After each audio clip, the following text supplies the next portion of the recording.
up, everyone? This is SojuTalk, your weekly shot of K-pop. We're coming at you with a super spicy episode 179, and we're recording on March 7th, 2022. I'm Doug, and joining me today, we got Warren. Hey, what's up, everybody? And Anita. Hello. Doug's back. And as a quick reminder, check out SojuTalk on your favorite podcast platform, sub to us on YouTube, and join the SojuTalk Discord, and be a part of the nation. Boom. Oh, Yo, I am back. That's so nice. Nothing bad happened. Some people were wondering if something bad happened to me. No, I was on vacation. I'll talk about it later in State of the Nation. I was in Charleston and Orlando, you know. I'm super hyped. I am rejuvenated. Good. Not gonna lie, K-pop was a little bit on the back burner before the vacation, you know, ebbs and flows of everything. But I am full of hot takes now. It's gonna be completely spicy. Just get ready for it. Okay. We're now at part 1, SojuTalk episode 179. We're gonna discuss big new releases. Then I'm gonna review the songs that I missed. We're gonna choose a spicy talking, and then we're gonna hit you with the music show winners. Boom. 3 songs this week. The first one came out on Wednesday. TEMPEST debuted with Bad News. They are from Yehua. Debuted 2022. No songs, no music show wins, of course. Yeah. So this group, right? I think it's 7 kids. Yep. I'm gonna name them and talk about maybe if you know them. Hanbin, I think, is the most notable kid in this group. From Island. Y'all remember him from Island, the Vietnamese savior. You know, right here. Yo, shout out to my Viets right here. You got your boy Hanbin in this group. Let's go. He's doing well, yeah. He's killing it. Next we have Hyungsup. You probably know him from Produce 101 Season 2. He also did a thing with Liu, Uyung, who was probably how you knew them back in the day. We also got Hyuk, Eun-chan. Right here we got Liu. I'm happy he changed his name because his name is so hard to pronounce for a non-Korean speaker. Yeah, I can see it. It's also difficult for a Korean speaker. There you go. Yeah, no. Uyung? Yo, but Lou, kind of interesting. It sounds like a guy at the deli. You're like, hey, yo, Lou, hit me with a Capicola sandwich. Right? I don't know how I feel about that one. Lou. We also have Hwarang, who's the silver hair rapper. Anita told me he was from Under 19, that show, so that makes sense. Okay. And then we have a guy named Teran. So that is the group. Honestly, talented group. Like, they did a lot better than I had expected. They're off to a good start. I'm going to say it right now. Best song of the week. Right here. TEMPEST, Bad News. For sure the best song. Okay. I don't disagree. I do agree as well. Look at us. This TEMPEST song, it does not feel like a rookie group. A couple things I liked. Number 1, I feel that the concept fit the ages of the kids. It didn't feel... You know how I always talk about, like, I want to feel some level of authenticity, even though K-pop as a genre sometimes isn't authentic, you know? But at least in terms of concepting and the song, I feel like the TEMPEST group really fit it well. It gave me sort of a little bit of vibes with the Yena song we had a while back, which is also Yehua. I think those songs are going in the same direction, potentially. Okay. Overall, though, I'm pretty impressed. I think Hanbin and Hwarang really stood out to me. Yes. I would agree with that, yeah. Although I was completely I think this is a really solid debut. Pretty excited for them. I also want to add on to the vibe, because I feel like I like that they didn't decide to go very dark, right? Because I think it tends to be a concept, right? But I think this definitely fit them, and for some reason I was kind of thinking the sound production, which I believe it's Mono Tree was involved in this. Okay. It gave me very what is it, early 2010s? This is sound? B1A4 Block B vibes. Block B her. Yes, right? exactly. Yeah. And it's nice. I think I like that sound. I mean, I don't think it sounded it's not dated in a bad way, you know? I think it fit them. So it was nice to hear that. No, it doesn't sound dated at all, if you ask me. It's like the classic boy group sound, you know? They're capable of doing this sound because they're rookies, you know? 4 years into the game, if they pull this out, then I might be I'm raising some questions, but this is their debut. They are very young, you know? Time to pull out all the cards in that aspect. And I feel like they did that really, really well, because honestly, it feels... I don't think the comeback was. I don't think the track was perfect. I think it had a couple low moments, but at the same time, it didn't feel bad. It felt endearing almost. You know, it felt that's how I feel too. Right. It's kind of clean. It's kind of cute. sure, it sounds a little dated. Sure, it sounds a little generic. But at the end of the day, like, I'm kind of willing to let that go because kind of like Doug, I'm kind of persuaded with this argument they're making. They're not trying. They're not reaching too far. No, no, they're not trying too hard either. No, I feel like they picked that good like comfort zone where they're like, I'm pretty sure this is a good song. Right. I'm sure they all listened to this like before they record it, and they're like, all right, this is a good debut. I bet you everyone in the room agreed this is pretty solid here. Yeah. I don't think anyone had probably had any big complaints about doing this song. Right. You got more to say, Warren? Oh no, I feel like if someone were to say what makes Tempest special, that I might start raising some questions there, right? I might be like, Fair. okay, not as clear yet. Right. It's not as clear yet. Their musical identity, their visual identity, I guess, isn't as super clean and super clear as, let's say when Everglow debuted, or when what's her name, Yena debuted. But this is their first track. I'm willing to give it a bit of a pass per se because, besides that, there's nothing really to complain about. I'm like kind of nitpicking here because Doug asked me to speak, really. I don't know. I think the rap was kind of it needs a little bit of work. I think whoever did the first bit of the rap, it wasn't Hwarang, the other kid. I don't know which one it was. Wasn't as good as Hwarang. Was that the kid with the silver hair? I thought the silver haired kid was better of the two rappers. Okay. You don't agree with this? I think they both could use a little help. It's a debut. It's their debut. I'm not expecting like perfect everything out of the box here. Like going back to what I said earlier. Like, sure, it's not perfect, but it's endearing. It's cute. It's nice. It's good energy. Right. I like the energy. It feels like genuine energy. Yeah, I think Yeoha's doing some good things. Like, sometimes I don't trust them with what they're doing with Everglow, but it seems like they have a direction that they're going, and they're fairly consistent with their releases. Yeah, I like this Tempest group. Please don't give us a pirate. Fair. Yeah. Oh my god, I was remembering that song. I'm like a pirate. Yeah. You want to move on to the next one? Let's go. Yeah.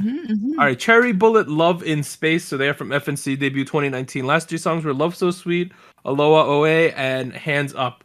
This song is very similar to Love So Sweet. Is it though? Yes, I think they're very similar. Okay. I think if you listen to some of the musical elements they share with that, like, I don't know how to describe it. That do. But okay, that was a clear. It felt like they were almost sampling that part off of their other track, like the downbeat that thing. The build up in this track matches the outro chorus of the other track. I think the song is worse though. I'm gonna be honest here. I'm being honest in 2022. There are just some parts of this song that I have issues with. I think that in the verses, they tried to put in way too many words. In the amount of beats that they had. Anita even referenced like a famous song, Kim Gun-mo's Wrong Meeting, right? I think it's called Wrongful Encounter or something, right? Yeah. Is the Wrongful Meeting. If you wanna listen to it, it's called Wrongful Meaning. You can look it up on YouTube. It'll come up, right? This song, like, it basically sounds very similar to that. The verses, yeah. The verses. The rhythm structure of the verse is like bum ba da ba da ba ba bum bum ba da ba da ba ba bum, and that's like the way the verses are written. And I hear the similarity there too, but like, some people are saying plagiarism. That's not just that's not. No, that's way too far. Yeah, that's way too far. It's just a similar rhythm. I think the biggest stumbling point is sung by my favorite kid in this group. So my biggest issue with this song is the chorus. Really? Yeah, it just doesn't do anything for me.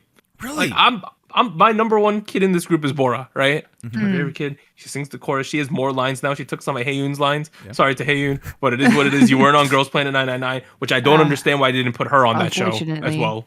But like, I don't know. It just like doesn't do too much. I will admit it's not too memorable at this point, but I do feel like it was very epic. That's the word I chose. I wrote epic. It feels like, in what sense? It feels like they're in space. It feels like they're living in space. It's very spacious. Sci-fi. It's like you're in the Millennium Falcon. You're driving around the hyperdrive or hyperspace. Which side do you fall on, Anita? Of those two opinions? I guess I definitely don't think this is my favorite track from them. I think my favorite track is still their debut Q&A, but good song. the thing that got me was that I could get by with the more 80s synth type of sound, right? Mm-hmm. But then that part in the pre-chorus, right? The love, love, love and space part. It sounded like it switched genres for a second, and then we went back to the 80s synth thing. Yeah. And I wasn't sure, like, I don't think this should be there. I don't know if that's cohesive with the whole sound that they're going for. I don't know. There were just certain things where I was like the verses are going a little too fast in my opinion, and then that part, and then the chorus is actually it's not super memorable. Like the part that I remember is the pre-chorus, and that part I don't really like. Here's what I think. Let me combine what the both of you guys are saying, right? Because Doug said the chorus isn't super impactful, right? Anita says the verse and the build-up is not really well transitioned into. It feels detached from the rest of the track, right? Both of those have a role in each other. The chorus is not as impactful because the build-up doesn't do a build-up, right? And it just feels detached, right? The build-up, the role of the build-up typically is to, build up the emotions into the chorus so that when the chorus drops, you're like, oh, epic, like, oh, whoo, party time. That doesn't happen because there's no rise in emotions. You can't just drop an emotion and expect the chorus to work. That's where I feel like the arrangement could have been done a little better. And I understand. My guess is they were like specifically trying to mirror the sounds, the build up part of this track from the after chorus of the other track, so that it sounds more cohesive or whatever. But I feel like they went a little too far in trying to incorporate those elements. And they ended up at this situation where you're mixing in possibly too many elements into one track. Whereas if you didn't do that, it could have flown a little better, I think. So to exaggerate a little bit, it suffers from the same issues that NMIX 00 kind of did. Not to that degree by any means. No, it's not super noise. Right. By not that degree by any means, but in a similar fashion in terms of like a better transition could have worked, or like like there could have been a better build in emotions. That kind of deal. And I also kind of agree with you, the whole like verse where they cram in a lot of words. I think it was interesting, right? It was definitely interesting, and it was definitely catchy. But I also have no idea what they're saying, and I like to still think that my Korean is better than my English. So okay, my family was watching this. They're like, we have no clue what they just said here. Okay, went too fast. Yeah, I don't know. Maybe they want to be Busta Rhymes. Who knows? But the color palette was really nice. Visually, I thought it was good music video. Yeah, very pretty. Not a fan of the cowgirl boots with the sparkly dresses. Oh, really? But, I mean, I thought that was really cool. Western is in, Anita. Get with the trend. I feel like May has gotten way better. I think Girls Planet 999 was really good for her. They gave her way more parts. Her visuals, like, I'm sure she's always been pretty, but like let me put it this way: they showcased her more than ever before. Yeah. Oh yeah. G1 had a lot of screen time before. I think Bora and May got a lot more screen time. So I think Girls Planet 999 was really beneficial to them. As I said in the beginning, Haeyoon should have been on that show, I think, as well. I don't know why. She wasn't produced though. Maybe I think it could have been a storyline. Oh. Okay. Yeah. Okay. Yeah. But Cherry Bullet, their songs have been kind of hit or miss for me. I do like their stuff though, but this one's a bit of a miss, in my opinion.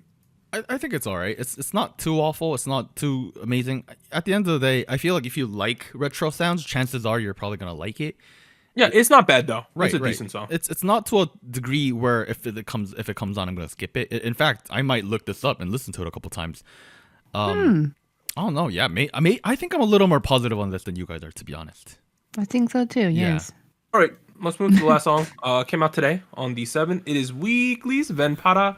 They are from IST Entertainment, which is that whole thing that's Cracker Entertainment and what is the one that A-Pink used to be in? Play M. Yeah, fused together. Debuted 2020. Last 3 songs were Holiday Party, After School, and Zigzag, with 0 music show in so far. This one. I feel like Weeekly released a weak song this time. I don't really watch teasers anymore or teaser photos. Like I want to go in blind. Like I want to blind see it. Okay. I did not expect them to do a girl crush song. Yeah. Like this type of song. Oh my goodness. I would never predict that they were gonna do this type of song. I just like there's a lot going on this song. One of the biggest things. Let me start at something that's obvious. Ven para acá, right, Anita? Is that how I say that? Yes, ven para acá. I do not speak Spanish. I'll be the first to admit that. What does ven para acá mean? It means like come over here. Like come Okay. here. Yes. So outside of Korea, right? Generally, K-pop tries to advertise to English speakers first, right? That seems to be the primary goal if you're not in Korea specifically, right? If most titles have English titles as well these days, right? They give Right them now, something like yeah. that. When they were saying the Ven para acá part, I felt like they were expecting me to know what they were meaning. But I had no clue what they were saying. I was so confused. Well, yeah. Well, it's K-pop for you. Even with context clues, I was like, I had no clue what you're saying here, guys. I'm sorry. I had to Google it. I had to look it up. But they were saying it like I knew what they were saying. And I was just like, I don't know what you're saying. Now you know how it feels to be Korean. Now you know. Yeah, I get it. I get it. This is like when I used to listen to K-pop back when I knew no Korean. It felt like that a little bit. I was like, yeah, Veparago. Woo! Man, I feel like this is the Monday song, though. I think Monday, this is right up her alley. I always felt like her vibe was sort of a little bit different than some of the other kids in this group. And I feel that this song really suits her. I just don't know how well this song suits the group as a whole.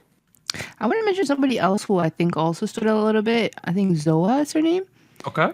I think she was the girl who also had another chunk of the rap. I thought she did pretty well too. She's actually like focused on a lot for this comeback, like for the thumbnail and a lot of the teaser stuff. And I agree definitely with Monday as well.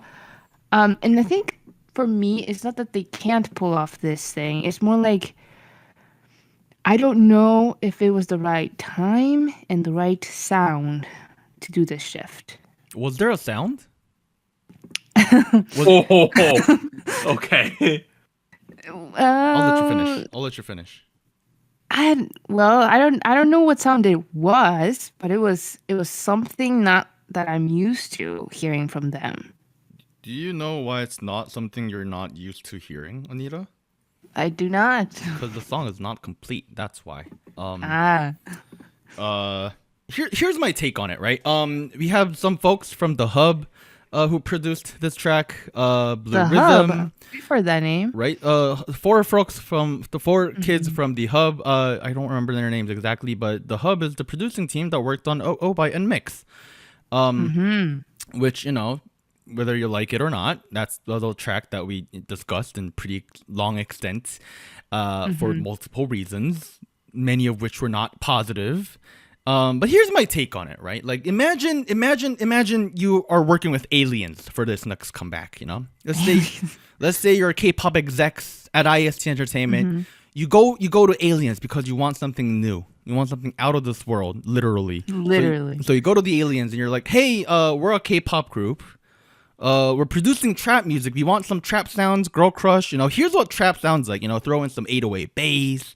Give me some grimy samples, some hi-hats, booming drums, a lot of auto-tune. And the aliens go, okay, yeah, that trap thing, I think I get it now. I think I understand what it is. I think I can make it. This is the result. This is what this is. Because the arrangement is off. The production is off. The mixing is god-awful. I'm sorry. This is a terribly made song. For a lack of a better term.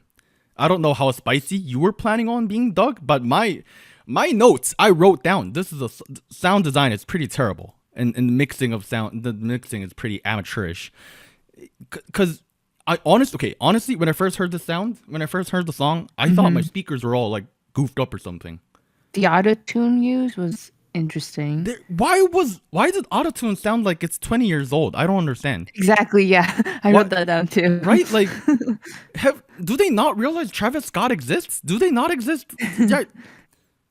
Also, why is that bass so muddy?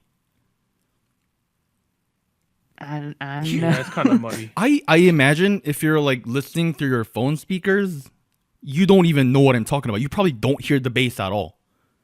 What? Yeah, actually, it's hard. No, For it's me, still muddy. It was a percussion in the chorus. That was awful. And then I thought I was like, okay, it's okay. The first two choruses. The last chorus, I was like, oh, there's a lot going on. It's a little too much, a little messy, in my opinion. And like there's like random ad-libs left and right and left, back and forth. And I'm just like, all of these sound elements, the ones I can hear at least, I noticed there's guitars at some point. I don't know if you can hear that. The mix is so awful. I'm listening for all of these instruments, and I'm going, all of these sound like filler. The voices sound like filler. The drums sound like filler. The main sample loop sounds like filler. There's like wavy noises, like shh, shh, shh sounds going on. Oh, really? That is definitely filler. Like the song's just filler after filler after filler. And I'm questioning, at this point, who greenlit this? Are they being blackmailed into greenlighting music now? No, I don't think so. I'm starting to question, what happened? I think, honestly, I feel like it was a premature shift. And even it makes it even worse the fact that the shift came with a song that I guess was not like super... how should I say it? Approachable. I don't know. I understand that there will come a point where maybe a group does a concept change, I just didn't think it was necessary. Yo, some of the producers who worked on this songs worked on OO. Yes. I said that earlier. Oh, okay. I was half paying attention because I was trying to read up on this a little more. Yeah, I don't know. I feel like I was a fan of the Weeekly sound previous to this. Okay, here's what I'm saying. Like, if you want to change up the concept prematurely, go ahead. I'm sure you have a reason to. I'm sure maybe it's because the previous comeback wasn't as good. I don't know. Maybe you think it's time to change it up because this is trendy. I don't know. Whatever. You have reasons to change it up. Do it, but do a good job of it. Put in a little bit of effort. Pay your mixing engineers. I bet they weren't paid. I don't know. Like, don't quote me on that. I'm sure they were paid. I hope. It's just a rough track, dude. It just doesn't sound complete. Like, it sounds like someone just ran everything through default presets and they called it a day. That's what it sounds like. And then everybody in the office were like, yeah, this sounds okay. Let's go with it. Give it the green light because it'll sell, hopefully. Well, I've been reading some reviews as we've been talking about it. Mm-hmm. People don't like this song online. Like, that's it's a little shock. Check the couple forums, check the couple Reddit posts. Not good. Yeah, Good. If you want to enjoy the song, go ahead. You do you by all means. But this is gonna be one of the rare occasions where I go ahead and say the song is objectively bad. I'm not gonna say it's subjectively my taste or your taste. Nah, this song is not finished. You're putting the foot down on this one? Yeah, no, this is where I draw the line, period. Like, this is one of those tracks where I kind of have to. It's not complete. This is disrespectful to K-pop. It's interesting because like the Weekly run was good up until this point too. It was really good. Yeah. Holiday Party was not my favorite, but it was still really nice. Warren was talking about ISC Entertainment before we started recording. Yeah, like what was your concern? It's either okay. What happened with this track? I think there's either one of two things, right? One, they have new exec producers. They want something different, and maybe they're dumb and they don't know what they want. Maybe that's what that is. That's one possibility of what happened with this comeback. The other is that the first 3 tracks was just a good luck streak, and this is what we end up with at the end of the day. And I hope, and I don't think that's the case. I'm hoping it's the IST folks who are just dumb. I don't know. Like Doug, I don't know why before we started recording, you said you liked the A-Pink track. I don't like that either. Well, I like the A-Pink track. I think it's a considerably less good track compared to like other A-Pink Black Eyed Pilsen tracks. Okay. Is Black Eyed Pilsung not on that one? No, he is. He is. Go back to the episode. I was like, man, maybe he lost his touch. That's what. No, he's funneling into Stacy. That right. I think that's what happened. He's like, this is where the money is at. Focus. You know. Yeah, this one's just like, I don't know. This is not what I'm gonna come back and listen to a lot more. Yeah. I don't think I can listen to this. Do you think they'll double down on this concept though? Like this is. If they do, they are so stupid at this company. You know what? No. If you're gonna double down, please make the song good. Make the song good. Like this. I'm willing to bet money they won't though. You think they're gonna switch? I think they're gonna go back. They're gonna go back to the more normal weekly concept. See, now they've pulled a. What's the group called? The group called? Yes. G-Friend, yeah. Yep. Or like they were in the kind of a void after the first 3 tracks or 4 tracks. This is a like I was listening to it. It's just like, what is going on here? So like the production's weird. The vocal like editing is strange. I don't know. Yeah. I can't hear the drums. Where did the drums go? Where what? I feel bad for the kids because it's not they don't get to choose this. They're really good. Honestly, they're really good. No, the girls sound really bad, and that's not their fault. The vocal mixing is just awful, just terrible. You should be ashamed of yourself. Not weekly. Not weekly. I'm talking about. You're having to say every sentence with a disclaimer. I just want to clarify. I want to make sure. I'll go pivot. Other releases include Craxy with Dance with God. Interesting song name. Bang Young-guk with Up. And then wait, are both of those songs called Up? There can't be. I definitely messed that up. I'll look it up real quick. There's no way. Talking about the third one. The third the third song is called Echo by The Boys, and it's called Echo. Okay, solo leveling OST.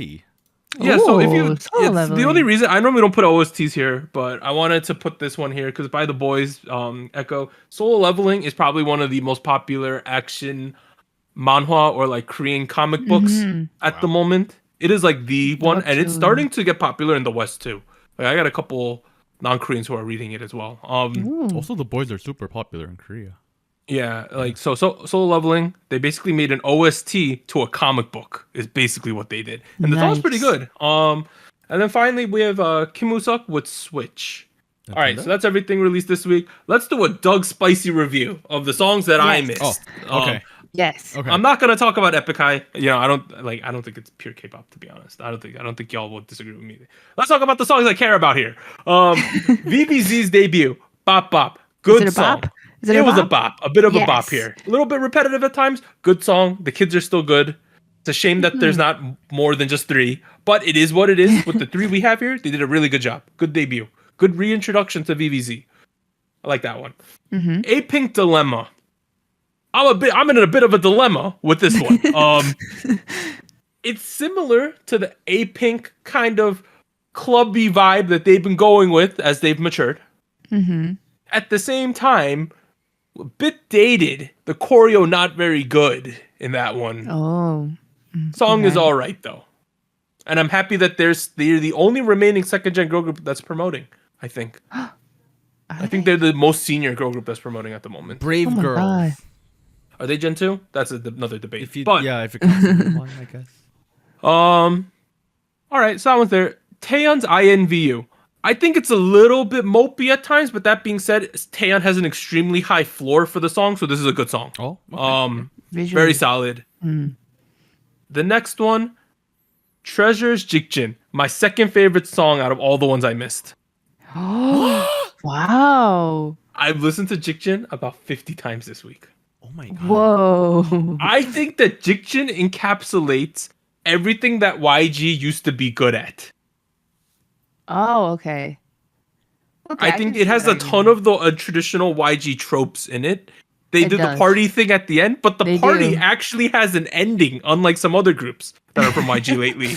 They have the party, then the song ends, and you're like, oh yeah, that one ended. Yeah, I get that. I really like Jikjin. I think it's a good song. Can I point here and real quick and say I like the B-side a lot better. There's a track called Tarari.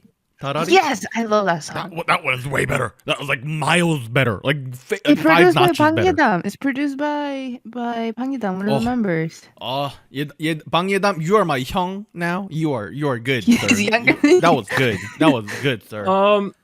Next one, Stacy, Run to You. Stacy Girls, it went down. Good Yes. song from Stacy. Stacy That being Girls. said, I think it is at best their third best song out of the 4. What? I would agree with third. What is wrong with both of you guys? It's still really good though. Like the level of ranking with Stacey is crazy. I think this is their best stuff after ASAP. No, you're Really? insane, dude. You're insane. You guys. I think After you A$AP, gotta yeah. go ASAP number 1. Everyone agrees. Yeah. Best song. Yeah. Yes. Yeah. And then I would put Stereotype. What? I agree. And then I'm debating. Actually, I would probably put I really like So Bad though. So For Bad me, is my this least is favorite. my least favorite Stacey song. Objectively, yeah, I like ASAP number 1, and then I like So Bad more than the average person does. Your tier list Oh. is poo. I'm like ASAP, Stereo / So Bad, then Run to You. No. I think it's. But- really? No. You crazy man. But on a ranking system, if I had a numerical system 0 to 100, Stacey's floor right now is like at 85. Yeah. I think they are at the moment the most consistent girl group in K-pop Oh, Yes. I guess in terms of song quality. No. I think if we're giving them like grades, they're an all A student. Yeah. Oh, yes. Yeah. That's true. 90 and above, right Honor here. students. Yeah. For me, this is the one that they got like a 90. They barely got the A, and I'm like, oh, you gotta watch out a little, guys. You know, like that's the one. Oh, this was like an A, solid 95. The fact that we're arguing between a 90 and a 95 shows how good the song is. Oh, It dude, is. fair. Yeah. Fair. Overall, Stacey is like, I think I'm just gonna say it, they are the peak of girl group K-pop at the moment. Oh, Whoa. Come at me if you don't agree. Whoa. Find another girl group who's had a run of 4 songs, their last 4 songs right now, that are better than their 4. girl Come at me. generation. That is still actively promoting. No, really, right? Just saying. The next one, probably the most talked about song in a long time, NMIX's debut. Is it Oh? Is that how you pronounce this? Yep. Yes. Yep. Okay. What happened? Shook. No, it starts Yes. a hook. And then they go Hook, shook. Bro, what? The song is ridiculous. I feel like, and then you got the leg bazooka, and then you got Zero Coke right after. Like, I can't handle this song, dude. That being said, it has grown on me. Really? I think there are 2 decent songs in this one dumpster fire of a song.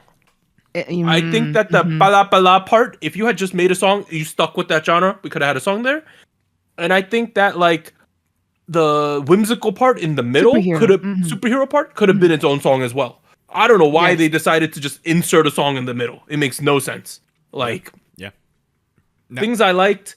I think that the vocals were a little strange throughout, but I think that the Agreed. person who stood out the most, I agree with Warren, it was Lily. Lily is the only kid that after that song ended, I was like, well, that girl has something going on. Right. You know? Right. Really? Okay. Everyone else just kind of felt like they were just there. They were kind of like looking pretty in the camera. It just like the group. No, the group just doesn't feel like they fit the concept they gave them, which is crazy because the pre-debut stuff was so good. So I'm so confused. I think it's a matter of the song then, you know? Like, I don't think it's the group. It's just the song choice was iffy. Man, I remember Lily M back in the day on whatever show she was on. I saw that live. Really? She was on Superstar K like season 3 or something. Wait, what? That's the She only was season really I've seen. little.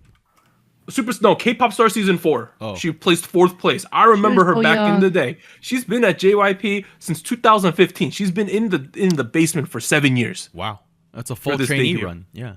Yeah. She has been in the company, like, I think she joined the company, like, 1 to twice debut.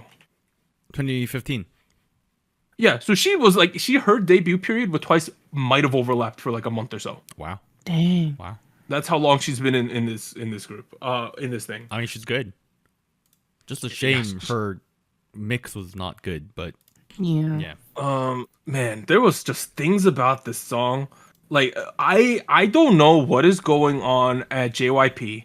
I don't know what they're smoking there now. But like some of these decisions are beyond me. Like I can't even. Lord, give me the strength to understand what they're doing at this company.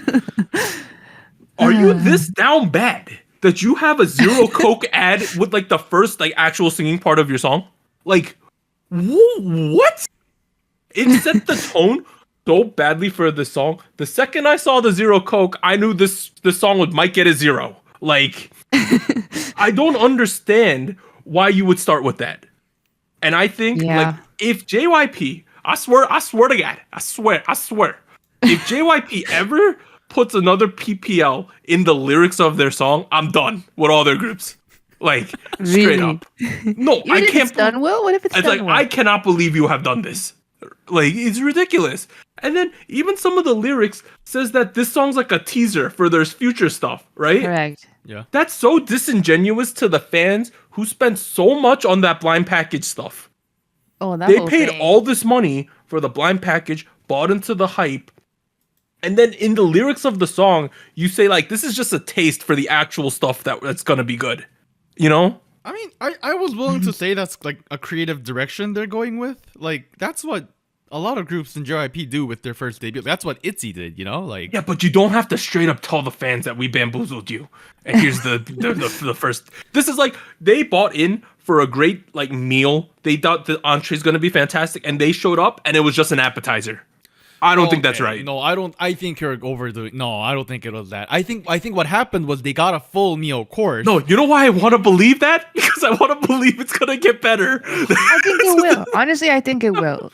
I think the kids are like. I think I have no barometer as to how good these kids are because of this song that they were given. Okay. Exactly. I think that was the problem. That this song was so out there, so I don't want to call it experimental because I don't think it is experimental, but it was so confusing, right, in the transitions that it didn't really actually showcase the members. Anita, you're trying not to say bad. The transitions were bad. That's what it was. They Also, were. decided to put capital O's on every word that has 2 O's in this song. That person That's true. that person should be fired from the company. Whoever made that decision You're should trying be to fired. make it obvious. It is the most ridiculous. Like because I listen to it with the if there's subtitles, I listen with the zeros. When I have the zoom good and there's all these capital O's on my screen, the song was over for me. I was so like You're so distracted. I was so distracted by these subtitles. I'm like, well, are you really doing this? I thought they were fan subs on the music video. Because you know how YouTube played around where the fans could sub stuff? I think they did at one point. That was the one. Yeah, that was the thing. Yeah. Like I thought that's what I was watching. I kind of like the leg bazooka though. That's kind of cool. No, that was kind of lit. Yeah. That's a shout out to the Ukrainians right there. They were doing the leg bazooka. Shout out right there. Okay. Let me get back to the song. I feel like it's just so ridiculous, but the song is not the worst thing I've ever heard in my life. That's the problem. It's not. It's just a disappointment. Like that's what it is. Honestly, like, here's my take on it. Now that we're talking about this track for a third time, I think a lot of the things they did really well. They did really, really well. The parts they decided to butcher on purpose, they did a great job butchering it on purpose. So now you have this talk. I'm gonna stand by what I said at the end of that episode. I think this track was a clever business move to get people to talk. Yeah, it blew up the internet. The song. Right. Yeah. And there are articles on it it. was very I like successful at that. I like the watch out blah blah part though. I think it's actually catchy. I think it's cool. I think it's kind of hype. I think it's hype. I've listened to this song like a ton this week as well. I kind of like it now. Although I said all these ridiculous things about the song, those are not the decisions I made. That's just what they made, you know? Like obviously they're fully invested in this group. They spent a ton of money. They're gonna continue to invest a ton of money. But I don't know why you chose this one. Right? Who knows? Are you willing to wait out to their next comeback?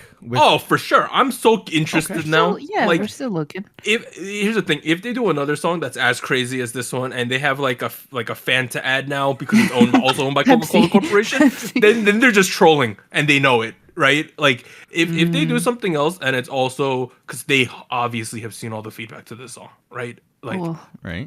clearly they do research on their products. Of course. If they see that, man, people reacted like this, and if they double down and do it even more and it's even crazier, then JYP's just trolling the fans at that point, I think. If it makes it any better, the track is the comeback is like exec produced by JYP, but like the actual people working on this track is a new team within JYP. So I don't know if I'm cleaning up JYP's ass here a little bit. I would pay so much to be in the room during the review of this, how like people talk, like, they're gonna have a review, right? They have a meeting with all the executives, and they're like, this is the reaction to this thing we released, right? Oh my goodness, could you imagine what's being said in that meeting? I imagine it's better than the meeting where they discussed Weekly's Venpara. True. Let's move on to Billy's Ginga Yo. What do you think about that one, Doc? Ginga? Okay. I don't understand why the SojuTalk Nation loves this song as much. Like, God, okay. Warren's in the same boat, right? Yeah, no, I thought I was going crazy, to be honest. Yeah, Billy fans. Yeah. I don't get it. Like, I was the biggest hater of their debut when it first dropped, right? I thought it was ridiculous. But at the end of the day, after listening to a bunch, I got it. That hyperpop thing that was going on, it made sense to me over time. That's not hyperpop, but yeah. Or whatever it was, that Ring X Ring thing. Okay. I just wasn't used to that kind of sound. This one feels like a step back. Like, if you were going to be that adventurous with a song that got people introduced to this funky sound, and a lot of people were into it because it was a little strange and different than everything we have, and then you release this one, I'm just like, I don't know why you would do that. And I feel like the reception to the first song was actually kind of good at the end of the day. But yeah. I feel like people, once they bought into the sound of Ring X Ring, they were like, yeah, I could get down with this. This is cool. Maybe this group is that kind of group, but this song just feels like quirky for the wrong reasons. It's just quirky to be quirky. That's my issue with it. Okay. Do you get what I'm saying? Right? I kind of know what you mean. I kind of agree with you wholeheartedly here. Okay. Finally, we got the Chiquita Banana in the room. Rocket Punch Chiquita Banana. Okay. Why are you sighing? You like this track, This song is pretty good. There you right? go. Good job. Okay. But I think this song highlights the issues that Rocket Punch has. It raises questions, yes. Right? I didn't see your review of this, Warren, by the way. Just saying. So I don't know. Do you like the song? I think it's a decent, but I think I share the same concerns you already have. I think my issue with Rocket Punch is that compared to like a Cherry Bullet, right? Because they are oftentimes compared because they debuted around the song around the same time. They have somewhat similar levels of popularity. I just feel like if we're talking about floors and ceiling in terms of like career success, right? Potentials here. I feel for just some reason the Cherry Bullet ceiling is way higher than Rocket Punch, and I don't know why, but it just feels like that to me, and that concerns me. It just feels like the floor they're about the same level at the moment, but it just feels like the room for growth with Rocket Punch isn't that big, and that I'm terrified by that thought. No, I think I pretty much said the same thing. And like I think Sooyoon is trying so hard, and she's doing really well. And I feel like Yeonni's doing a great job. I think all the kids are trying so hard with the song, but it just feels like, can you like envision Rocket Punch having like a banger, like 10 out of 10 flames? Why would they not? I don't know. I just find that hard to believe it'll happen, because I think it stems from the fact that I don't trust Woolim because of what they did with Lovelyz over their career. I think that's where it stems from. Here's what I think. And I don't mean to step into your time right now, but Woolim made a couple mistakes in terms of managing Lovelyz. That's my take on the whole career ending of Lovelyz. They were on a track. They were very dedicated to that track. They hit the ceiling with that track, so they decided to shift and then lost that kind of momentum. That's how I evaluate their 7 years of Lovelyz. Okay. That shift in the sound of Lovelyz also coincides with a lot of changes Woolim went through to become more of a common corporate K-pop entertainment label, right? in that aspect, I feel like Woollim lost a lot of the stuff they're good at, which was very, very visible in the early days of Lovelyz, in the early days of Infinite, in the very early days of Golden Infinite Child as well. Infinite was good. Infinite was great. I love Infinite. Infinite is the most underrated, might be one of the most underrated K-pop groups of all time. That's my pick. No, they were huge back in their day. But you talk to K-pop fans now, they don't realize what Infinite was. Well, they don't know who SES is, so I think it's fine. But Rocket Punch, Chiquita, I think it's a good song. I'm just concerned. I have my concerns. Yeah. I don't know where they're gonna go next with this. That's my concern. It's like, I understand. I like that you are committing to a concept and digging deeper into it, but where are you gonna go after this? It's also starting to feel like the people who are doing retro now, who haven't, like, even if you've done retro before, it's starting to feel like too tropey. Like, everyone's on it. You know what I mean? Well, okay. I think it's overplayed. Chiquita did a good job of kind of shifting away from that. I agree. I guess I'm just fatigued on the retro stuff. No. K-pop doesn't do Eurostep sound. This is pretty out there for K-pop, I would argue. Like this, yeah. This is retro in the fact that it's before 90s. That's about it. If anything, the problem with this track was that it sounded like from the 80s, not neutro. But yeah, overall, the album is good. Please go buy the album, please. Thank you. Those are my spicy reviews of all these songs. You know, those are just my opinions. You could completely disagree, which is completely fine. But I am entitled to my own opinion, just as yours to yours. And my opinion honestly has like no impact on what these songs do or the performance of the songs. You know, I'm just some idiot on the internet, right? We influence YG Entertainment on a day. We're at Spice King. You know, I probably used a ton of time on my rant. We're at Soju Chart last week. Stacy entered Hollow Spice with Run to You. We have Rocket Punch Chiquita in second place. Billy's Ginga Minga Yo, The Strange World got third place last week. New candidates: Tempest, Bad News, Cherry Bullets, Love in Space, Weekly's Ven Para. All right. Do you want to hear my chart? It's ridiculous. I do want to hear it. It's ridiculous. Okay. Treasure Diction at first place. I honestly think it should be first. Okay, Treasure. What? Okay. Treasure Diction is the first place song this week. You're crazy, you madman. Hey man, I went to Florida and became Florida man, dude. It is what it is. Madman. Second place, I will put Tempest, Bad News. I got boy groups in first and second. How often was that? Rare. Wow.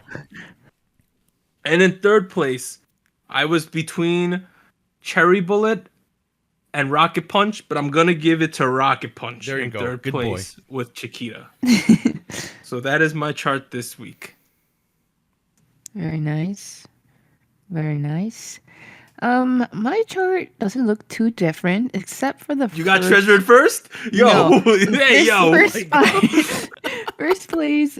I have a song that we covered a couple of weeks ago, but it's still up there for me. No. It's INVU. Taeyeon's INVU. Yeah, that's what I thought. Yeah, I almost put it in first too, but I thought it was too long from when it came out.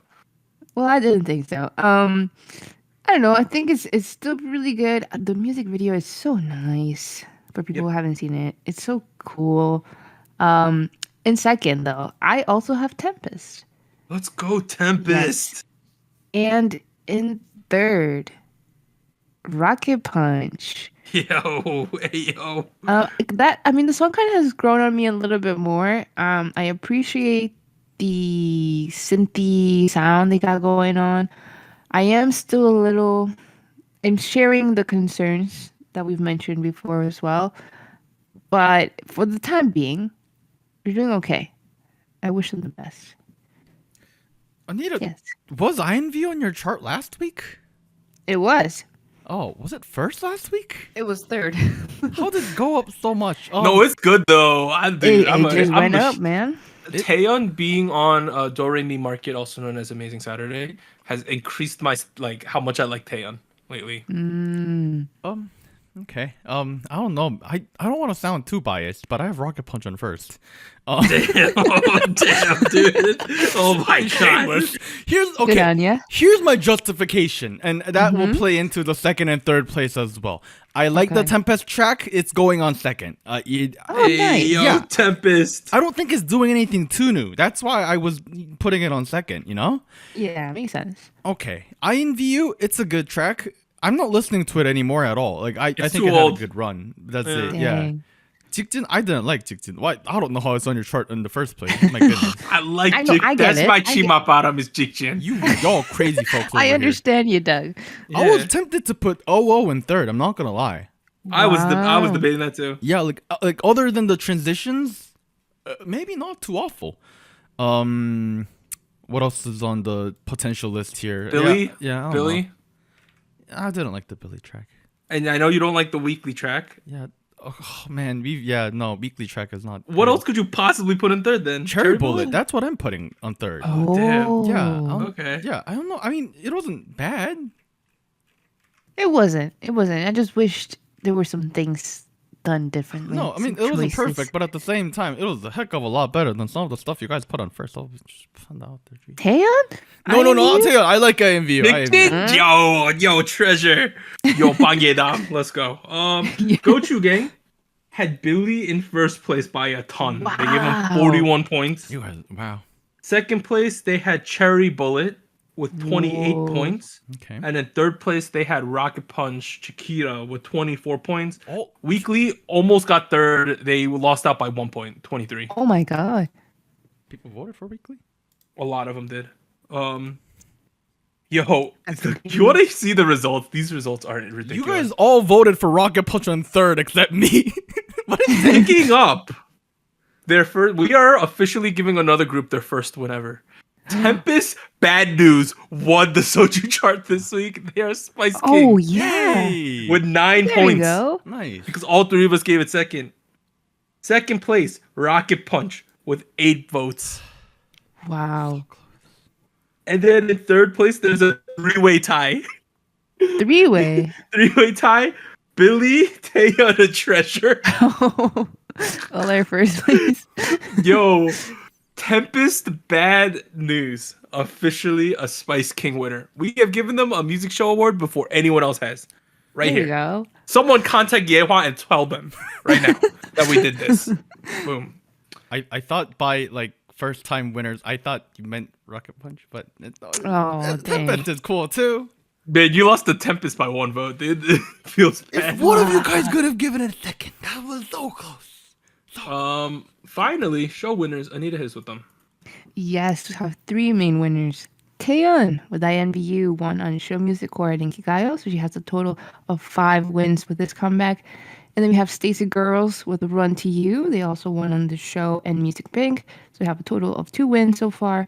And then B2B with The Song also won on Show Champion and M Countdown, so they have a total of 2 wins as well. Nice. All right. Well, we're now at the end of part 1 of SojuTalk 1. What did I just say? At the end of part 1 of SojuTalk episode 179. We'll be back after a short break. 3, 2, 1.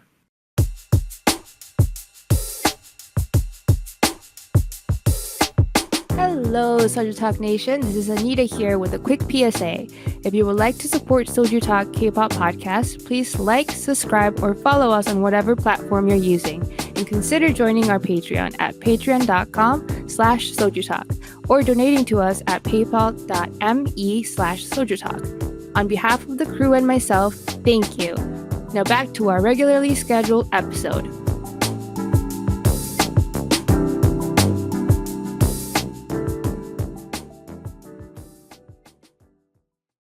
We are back at it with part 2 of SojuTalk episode 179, where we discuss recent K-pop news and events and give you the state of the nation. All right, first one. CJ Group is entering the fandom platform business. Oh boy. Yeah, so CJ Group is preparing a fan platform that will allow artists such as idols and actors to freely communicate with their fandoms. Reports are stating that CJ is aiming to compete with Hybe's Weverse and NCSoft's Universe. Kind of awkward considering they teamed up with Universe for the Girls Planet 999. Yeah. Also, they're friends with Interesting. Hybe too. Like, Why do a whole different thing? I think they're seeing the profitability of Weverse and they want to make money. But who will they gain into their platform though? Because there's a ton of people. I'm assuming they have and Universe and Weverse have existing contracts with almost everyone between the two of them. Yeah. So I don't know how they're gonna do that. Well, I mean, as people of the fair market, more competition generally means good things. So hopefully this means that too. You know, In the release they didn't state one thing that was different from the existing platforms either. They probably don't know. Yeah. Let's be honest. Not even The business stakeholders, they're probably sitting in their conference room and they're like, yeah, there should be a posting feature. There should be a photo feature. There should be comments, you know, make them do reactions, you know, like there should be a search feature, you know, profiles. That's probably what they're talking about. I feel like they might just be feeling out the market or like how people would react to it, right? Like maybe they're just doing that. guess. I honestly hope they do something out of the box here with social media, where like the whole social media sphere at the moment is kind of stagnated a little bit. You know, everything is either a TikTok knockoff or an Instagram knockoff. YouTube stories. There you go. Yeah. Instagram Reels, you tell me. So try to do something different. I don't know, but I would not be surprised if it's another TikTok knockoff. Not gonna lie. All right, yeah. You know, CJ is expanding into K-pop more and more every year, right? It kind of makes sense. I'm sure it's going to be directly linked to Mnet, so we'll have to see what happens. All right, next one for Anita. Let's go. Yes. So Min Hee-jin, which is the CEO of Adore, was named as one of Variety's, the magazine, Women That Have Made an Impact on Global Entertainment. So that was the title that she received. She thanked Variety for the award and said that the Adore girl group, the new girl group, it will be debuting in the third quarter of this year.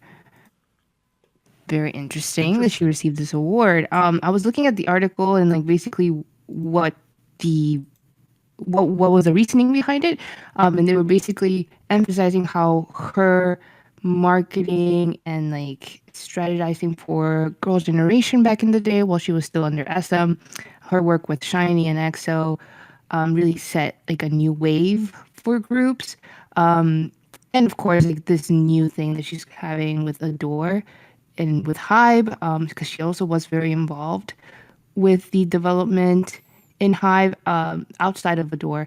So I think it makes sense, but I feel like very interesting that we're doing this before the group is released. I think it's really smart advertising. Yeah, like she has a strong resume. Obviously, she's probably the most powerful woman in K-pop at the moment. So she does have all these credentials, but this is something like I feel like you would receive after the group popped off. You know, right? Yeah. It's just the timing, the temporality of when this award's given. It makes so much sense though from their perspective. Yeah. They're hyping this thing up so much.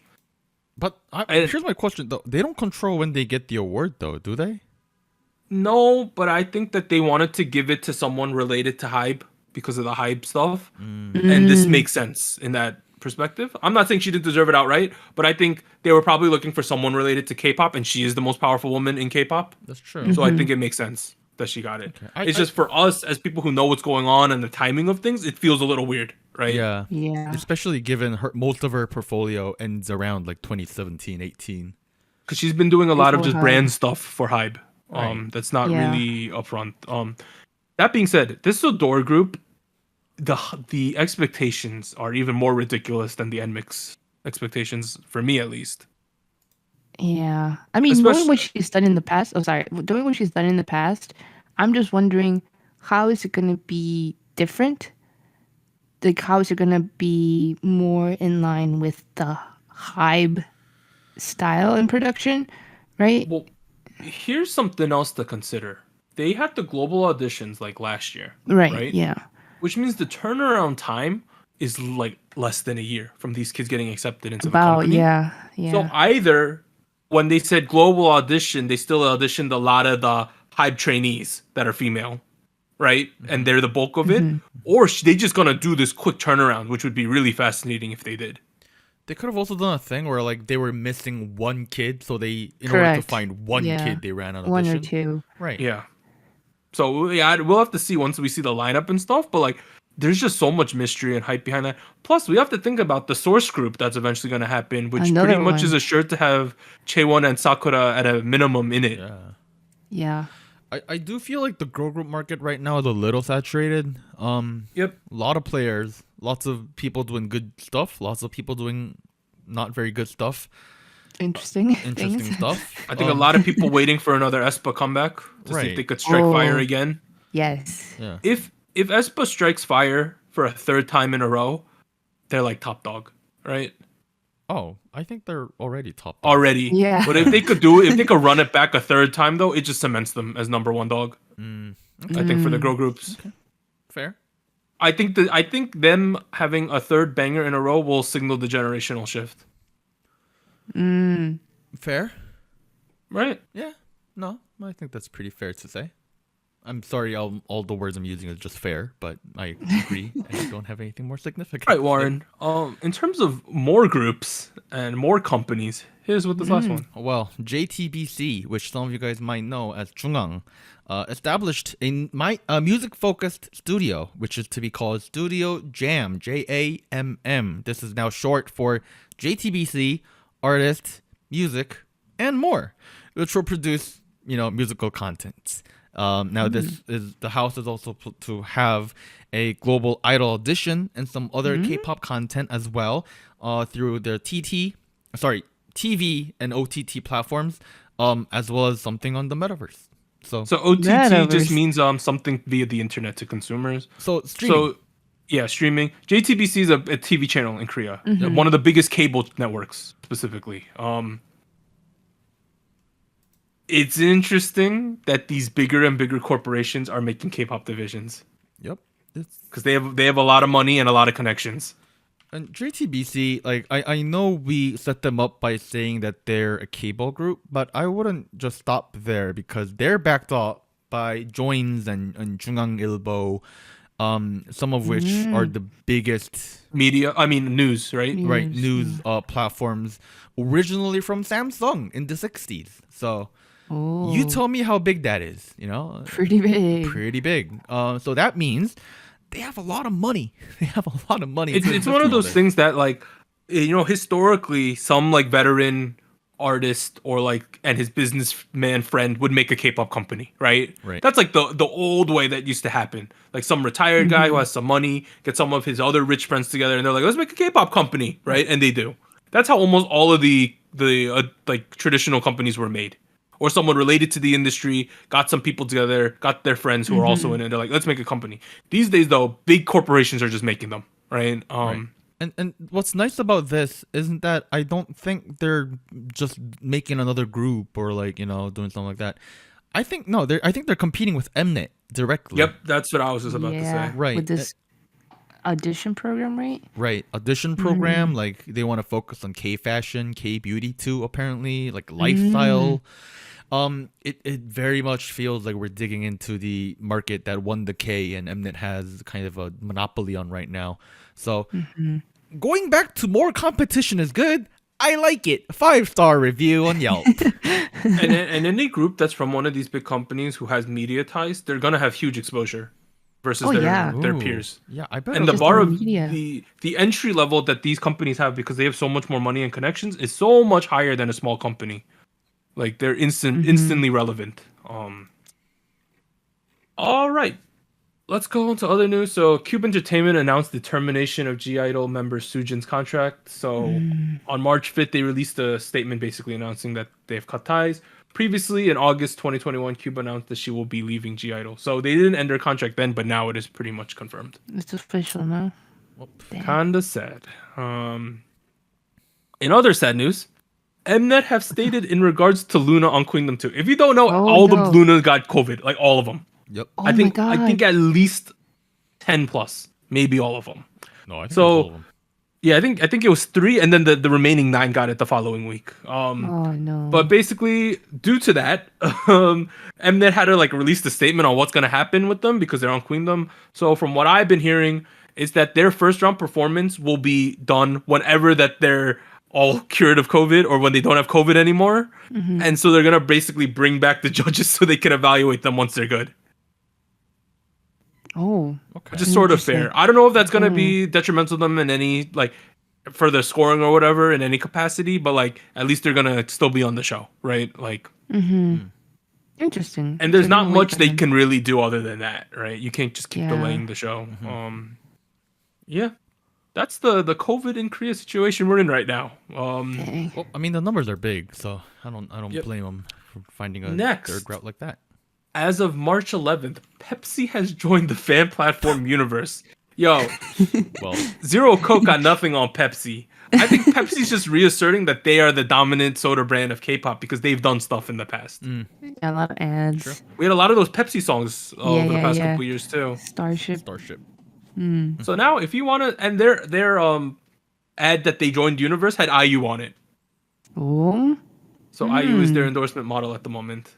So Will her universe be called iUniverse? oh. no, IU's not on Universe, just Pepsi. Finally, Hype for a second.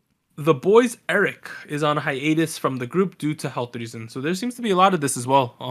Last couple weeks. Yeah. So hope Eric feels better. Yeah. But the second major thing that happened this week, everyone announced concerts. oh, Wow. At In least person? at least three boy groups did. in So- person, all these. Yep. Yes. Gravity, Center of Gravity concerts in Seoul. So this is a Korea exclusive. April 2nd, April 3rd, right? Probably can't go to that one.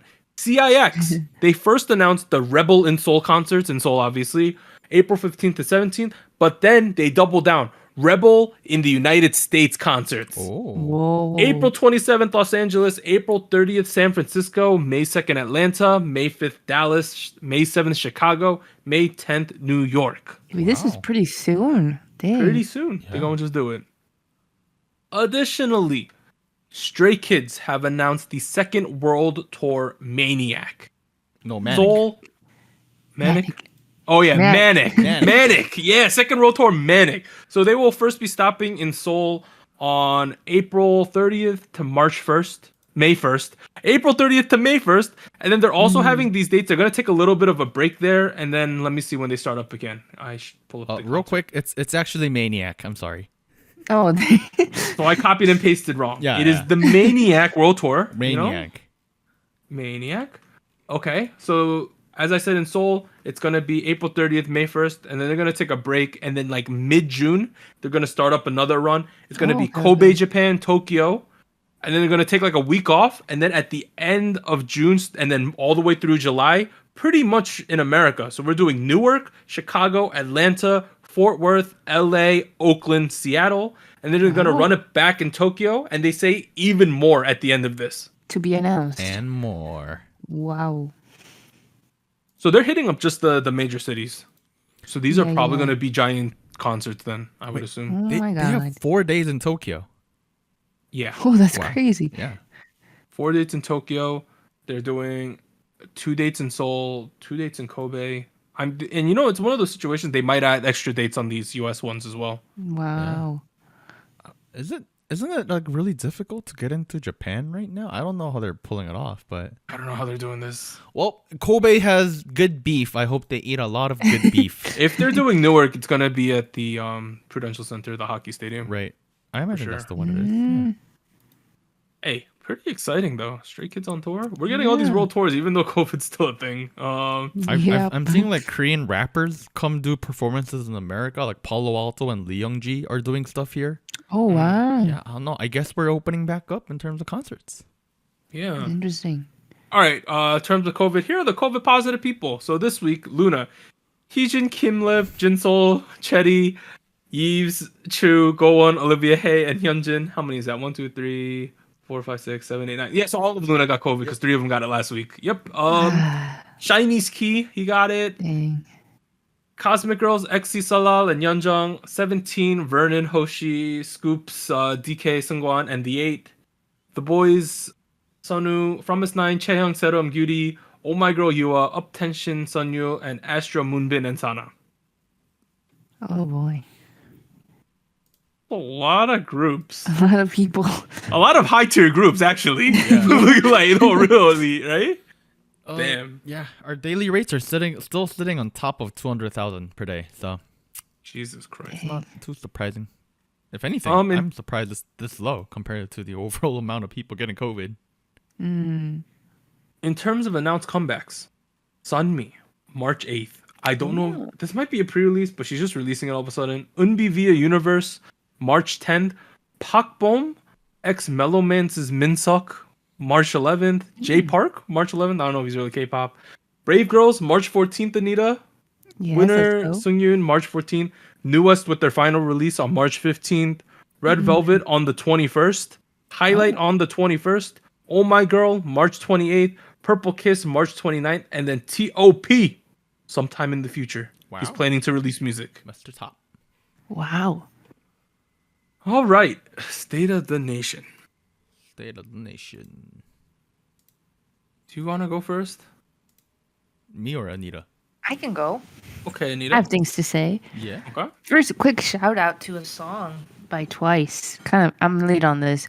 It's called Donut. It's a Japanese release. Donut? That was way back in December of last year. Wait, what is it called, Anita? We didn't hear you. Donut, but it's spelled Donut. like dough, like DOUGHNUT. Donut. It has such a synthy city pop ballad type of sound, but kind of like melancholy, you know? It's so nice. My first introduction to the song was through like a sped up version on YouTube. What? And I kind of still like that one a lot, but the original is really good. Yeah, I've listened to a lot of sped up versions, like the Treasure song, Tarari. I listened to that one on the sped up version. Oh, it's high pitched as well, isn't it? Yes. The TikTok version. Yeah, I know what you're talking about. Yes. But Twice, Donut. Check it out. It's so nice. I can't believe I didn't listen to it before. Second thing, I watched a movie recently called Belle. Might have heard of it. It's by director Mamoru Hosoda, who's, I think one of his most well-known films was like Wolf Children. I really liked The Girl Who Leapt Through Time. That was the first one I saw by him. So he's pretty popular. And this film, his latest film, was had a lot of promotions in the US. So I went to see it recently. Very interesting plot. I don't want to ruin it in case people haven't seen it, although it's been a while. I'll just say this. I was very confused by some aspects of the plot towards the end, where I didn't think it was super necessary to include them. Without the singing. Sorry. Oh, go ahead. I was going to say the singing was very good. Props to Kylie McNeil, I believe that's her name. You said the singing is really good, right? Yes. Okay. Kylie McNeil, I believe, was the name of the protagonist. She was really nice. And I don't think she has any like background as voice acting before. Like a lot of these people are like, I know them as actors. Hunter Schafer, I think, was one of them. Manny Jacinto was one of them. And they were featured as voice actors here. But wait, hold up. Sorry. Yes. Just to clarify, Anita, you're naming American Western names in terms of voice actors. Yes, I saw it dubbed. You saw it dubbed. Oh no! You saw it dubbed. Oh that was no! the only one they showed. That was What? the only one available to me. Well, you Anita. can pirate it. I'm sorry. Anita, you should have stormed out of there. No. Shout outs to Nakamura Kaho, who did a great job of acting Belle's part in the Japanese version. Honestly, okay, I listened to the original one, her voice, and the one in the English version. Honestly, they did a pretty good job of matching the tone, where it's like it's not super different as far as the singing goes. So I think that was really nice that they kept it pretty consistent in that sense. But to be honest, like my biggest gripe was not with the voice acting; it was with some parts of the plot. And maybe spoiler alerts here because I really want to talk about it. Spoiler alerts. I don't understand why they included a little bit of like a child abuse type of thing, and like in the context of the internet. And like I was telling, like when I was watching, I was like, there's so many things here that they tell you not to do. Interacting with strangers and like connecting with people you don't know on the internet. And I don't know, I feel like it was wrapped up really haphazardly, kind of. It was rushed. Yeah. It was rushed. Yeah. No, I said the same thing 2 months ago. I remember you mentioning it. Yeah. No, it was super rushed, and it felt like this could have been a 24 episode anime. Honestly. And, yeah, and note how I'm saying 24 episodes, not like 12 episodes, because like this, there was a lot of plot in there, and a lot of like. There was a lot of like temporary climaxes where they're like build into like a big part of the film, and then they bounce out of it because the film needs to go on within 2-3 hours, whatever they're going for. 2 hours. It was 2 hours long. 2 hours. Yeah. No. This could have been an easily a whole 12-hour deal. Honestly. And I don't know. I mostly like this guy's stuff. Not gonna lie. Like I have seen most of his movies. Even the Digimon movies, the only one I haven't seen is that the one too. Yeah. Yeah. But this one was easily my one where like maybe you shouldn't write the plot or the scripts for these because they're not. That I don't think you're good at that. Yeah. I'm surprised it's still airing. I'm not gonna lie. It came out in January. It's been on for a while. Yeah. Well, Anita, how was Demon Slayer? Oh yeah, finished the season a couple weeks ago. Yeah, it's pretty good. The animation for the last couple UFO of Table is pretty much putting movie quality animation into TV shows now, which is absolutely crazy. Yeah, big boys. Yeah, they're the pinnacle of animation right now, I think. Before we go into Doug's how he's been for the last 3 weeks, or 4 weeks for that matter, I mentioned this briefly last week, but we got a pretty long email about a discussion we had a couple weeks ago about what K-pop is. What is K-pop, Doug? You tell me, right? What do you think is K-pop? I think it's the industry as a whole, not just the music. Personally, no, honestly, I feel like that's the way to go about it. And like this person, so like, what happened a couple weeks ago? We talked about this defining what K-pop is, given like KMAs were creating a separate K-pop section, like a separate K-pop category, and separating it from pop category, right? And for the most part, I think it made a lot of sense, but a lot of people are very unhappy about it because they saw it as like, you don't get to play with the big boys. You have, your own little table for the children kind of deal, right? But for the most part, what I want to point out from the person's letter, I don't want to name this person because I don't want them to be doxxed, but they quoted Yoongi or should I say Suga of BTS in terms of that K-pop is more of an industrial mode of production, a form of industry configuration with specific schedules, promotions, and aesthetics. Because the mixture of genres also changes it completely, and I feel like that's definitely true, right? If we're talking about K-pop, we're talking about like everything that encompasses the comebacks, their activities online, their activities on TV, the way they interact in terms of concerts or fan meets, whether that be online or offline, that kind of deal. All of these are patterns we see specific to K-pop, and not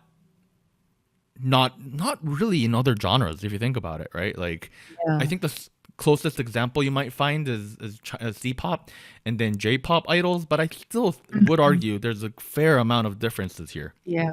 Right. But I also think there are a couple things that's pretty characteristic to K-pop nowadays. And that's like a very specific tone in terms of like singing. Maybe you're talking about sound then. Sorry, what? You're talking about sound? Right. I do think there are some characteristics within sounds. Yes, every comeback has like a different mixture of genres and like different arrangements and different production styles and whatnot. But I do feel like a lot of K-pop songs, from what I can tell, have a very, especially the ones nowadays, there is I feel like a very reoccurring vocal tone, and especially with the boy groups. That I feel like I hear very, very often, and I'm having a little bit of trouble putting words onto it because, vocal direction is not my forte at all. I'm the guy who talks about the beats mostly. But I don't know. Am I a little crazy in saying that? I feel like I kind of see it. Yeah. Because when I listen to ballad, because I think if someone were to make the excuse, they sound that way because they're singing in Korean. Then if I listen to rock music in Korean, ballad music in Korean, and then K-pop music, I should, be able to not make any distinguishers in terms of how they sing. But yet, when I listen to K-pop, I still feel like there's a specific way idols sing that I hear not in other genres, in not other countries, and not other genres in Korea. And it's... I think that's pretty cool. I think a lot of people like it because sometimes I'll be like, ooh, that's a little too much. And I feel, and I see a lot of comments within our community or outside of it that go along the lines of, oh, like, I liked it. More of it is good, please. Why are you crazy? I don't know. Doug looks like he's very confused with what I'm trying to say here. Does that kind of make sense? It kind of does, yeah. I think there is a way of singing. Right? Okay. Genre. But I do agree for the most part. I do feel like K-pop is defined by like industry practices a lot. And if someone were to come to me and say K-pop is not a genre, rather an aesthetic, I'd be like, okay, I think you have an argument there, you know? The same argument that city pop isn't a genre and more of an aesthetic, you know? People also say hyper pop isn't a genre, you know? Like it's more of an aesthetic. I feel like I'm repeating myself, but you get the idea, right? Yeah. The distinguishing features aren't strong enough to be considered a musical genre, I guess. I don't know. But just wanted to bring that up because there was I don't know. I think that I wanted to add on top of the discussion we had a couple weeks ago. And thank you for sending the email. Right? Oh yeah, this was a very thoughtful email, by the way. This is great. I had a lot of fun reading it. Not gonna lie. If you guys have stuff to tell us, feel free to write us an email, and feel free to write us an angry one too, or a very happy one. You know, not that angry. Probably don't write the angry one. No, I'm the ones reading them. Be polite, please. Yeah, I don't know. So I honestly think angry emails are better than like angry iTunes reviews. Like, I remember like a couple months ago, someone left us a very angry Apple Podcast review, and I was like, what did it say? It was something along the lines of like, these guys have no idea what they're talking about, and like, go listen to something else if you want like a worthwhile conversation. And like, I don't know, maybe that's how you think. But like for on one instance, on one side, I'm like, we probably make it clear very often that we're not like musical industry professionals at all. Yeah, we're just three idiots. It's not our job. Yeah, no, we're just three idiots. Nobody studied music here. I did violin for a couple of years. That's about it. And the other point is like, I understand you're frustrated, and I kind of want to know why. And it might be because of my job, where like as a UX designer, I constantly have to like ask for feedback to like peers. Oh, I see the review. LOL. You find it? Yeah. I don't know. Like, yeah. If you guys don't like something, feel free to like tell me why. Don't tell Doug because he might not like it. But feel free to tell me. I'll listen and be like, okay. Sometimes I'll be like, you have a fair point. Sometimes I'll say, you cuckoo man, you cuckoo, you big bird. What was I? Well, how did I end up there? I forget. And yeah, I like it when you guys send me DMs or comments or whatever on Discord or YouTube comments. I like reading all of them. If you want to write me a long essay every time you want to do that too, I'm down. Come talk to me. I'll talk to you back. Dang. Yeah. There you go. Yeah, there you go. Okay, let's bring it back to anime real quick. Spring preview. Oh, you weebs. Shield Hero 2. Kaguya-sama Shield Hero. Yeah. Story of a man with a shield and his raccoon waifu. Yes. The next one, Kaguya-sama 3. Two kids want to battle to see who can make the other one confess first, essentially. Komi-san 2, which is pretty much mute girl wants to make friends. Boy helps her make friends. That's that one. Fair. Date Alive 4. Guy dates bombs. Honestly, That's weird. that's what that show is. What that is. That is what that show is. Some of the newer things though. There's the biggest new property in spring is Spy X Family, which is a pretty popular manga. It's more or less like there's some kind of spy mission and they have to create like a fake family to infiltrate these bad people. So they get 3 people.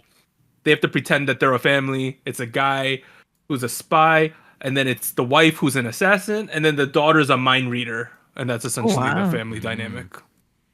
And it's action, but it's comedy. Like they go through family problems and things like that. But even though they're not actually a family, I feel like it's gonna be like the anime interpretation of like The Incredibles. For sure, it 100% is that. Yeah. I'm kind of hyped. Not gonna lie. I'm kind of hyped. I'm gonna watch that one for sure. So those are like the kind of big shows this week. Where have I been the last month? We're in Atlanta, Georgia. No, Charleston, South Carolina for a week.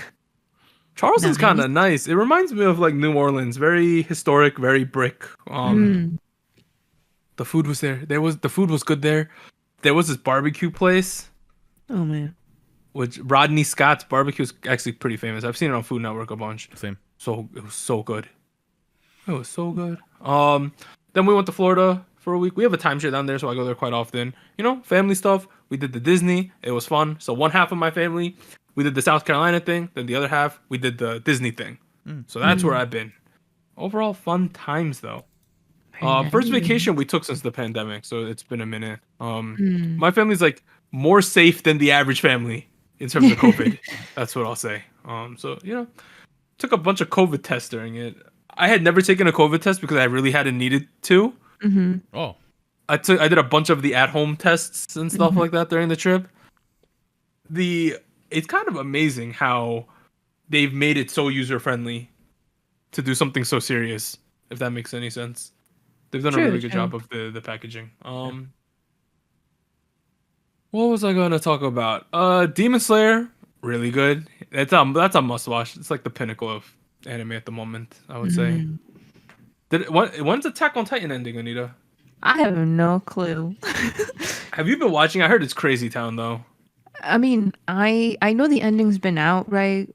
As far as the printed version, I haven't read any spoilers. They're gonna wake up and it's all a dream. Honestly, that could happen. I have no clue where it's going. All a dream. Hasn't it gotten like crazier and crazier as time's gone on? Yeah, I just have no. I don't see how it's feasible to end this in a satisfactory way. I think it's ending April 4th. Okay, so not too long. They're gonna go into final battle, but before that, the meteors are gonna strike and they're gonna go all extinct like the dinosaurs. That's the honestly plot. That could happen. Wow, you're not falling for my trolls today. How do y'all feel about how the podcast went the last 3 weeks? Thank God you're fucking back. We missed you back. Really? Holy shit! My God. What's the main difficulty? So rambling? Talking. Yes. Like, I keep it concise as possible. Like when we're done talking, you could just tell. I just move it on. I mean, you steer us in the right direction. Yeah, typically you like cut us off at a certain point, and that didn't happen. So we just go on and on like an endless pasta spaghetti bowl over here. Like, it's good to have you back, man. It's good to have you back. I'm super excited for this Red Velvet comeback. Like, I haven't heard anything about it. Hopefully it's good. Like, well, that's the hope with every comeback. But like, that's the hope for every comeback for every group. I feel like Queendom, was that what it's called, right? I think it was called Queendom 2. Yeah. Mm-hmm. Yeah, it was good, but like, it wasn't a slapper. I'm really hoping this one is. I've been listening to Oh My Girl lately too. Dun Dun Dance. I like that song way more than you guys did. I really enjoyed that one. I'm also kind of sad about the newest thing, but at least there's a definitive ending, and it's not like the group just ends suddenly. Yeah, that's true. And they've had a really long run. So 10 years. Yeah. You know what I've been listening to? I've been listening to second generation group music for I don't know why. Okay. Like what? Like I've been listening to Tiara, Roly Poly. Oh. Wow. And that's a good song. And like I've been amazed at how some of these lyrics got released. Have you heard No More Perfume on You by Teen Top? Yes, No. I love that song. You love that song, Anita? I mean, it's not a great message. Are the lyrics sus? The lyrics are very pro-cheating. Yes, literally pro-cheating. The lyrics are like, I don't want you to wear perfume. I don't want you to wear sparkles because my girlfriend will know about it, Nuna. Oh my god. Nuna, if you love me, do what I say, Nuna. Like, what is this? Hey, yo. And like, I was listening to TTL, Time to Love by Tiara and Supernova, which I really, really liked back in the day when I was really like young, like elementary school or something. And I was like listening to it. I was like, yeah, this is good. And then I was paying attention to the lyrics, and I was like, wait a minute, like these are like, so like the song is like very rap heavy. And the entire time they're like, yeah, it's time to love.